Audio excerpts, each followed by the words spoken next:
ಶುರು ಮಾಡ್ಬೋದಾ?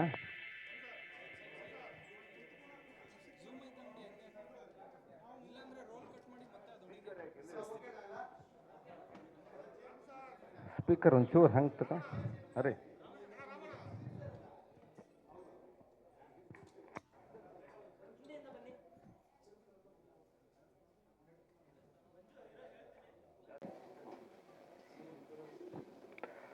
ಎಲ್ರಿಗೂ ನಮಸ್ಕಾರ.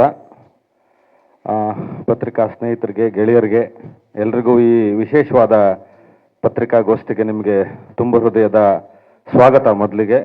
ಮತ್ತು ನಮ್ಮೆಲ್ಲರ ಪ್ರೀತಿಯ ಬಾದ್ಶಾ ಕಿಚ್ಚ ಸುದೀಪ್ ದಾದಾ ಅವರಿಗೆ ಈ ವಿಶೇಷ ಪತ್ರಿಕಾಗೋಷ್ಠಿಗೆ ಸ್ವಾಗತ. ನಿಮ್ಮ ಜೊತೆ ಮಾತನಾಡೋದಕ್ಕೆ ಈ ಪತ್ರಿಕಾಗೋಷ್ಠಿಯ ಉದ್ದೇಶ ಮೊದಲನೇದಾಗಿ ನಿಮ್ಮೆಲ್ಲರನ್ನೂ ತುಂಬ ದಿನದಿಂದ ಅವ್ರು ನಿಮಗೆ ಸಿಕ್ಕಿರಲಿಲ್ಲ, ಮಾತಾಡಿರಲಿಲ್ಲ, ಒಂದು ಸಂವಾದ ನಡೆದಿರಲಿಲ್ಲ.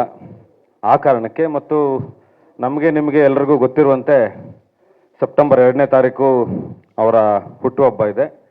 ಅದರ ಕುರಿತಂತೆ ಕೆಲವು ಮಾಹಿತಿಗಳನ್ನು ಹೇಳ್ಕೋಬೇಕು ಮತ್ತು ನಿಮ್ಮ ಜೊತೆ ಒಂದಷ್ಟು ಚರ್ಚೆ ಮಾಡಬೇಕು, ನಿಮಗೆ ಸಿಗಬೇಕು, ಮಾತಾಡಬೇಕು, ಒಂದಷ್ಟು ವಿಷಯಗಳನ್ನು ಹಂಚ್ಕೊಳ್ಬೇಕು ಅಂತೇಳಿ ಅವ್ರು ನಿಮ್ಮನ್ನು ಭೇಟಿಯಾಗಬೇಕು ಅಂತ ಇಲ್ಲಿಗೆ ಬಂದಿದ್ದಾರೆ. ನಿಮಗೆ ಮತ್ತು ಅವರಿಗೆ ಸ್ವಾಗತ. ಈಗ ಓವರ್ ಟು ಅವ್ರಿಗೆ ಕೊಡ್ತೀನಿ, ಮಾತಾಡ್ತಾರೆ ಅವರು.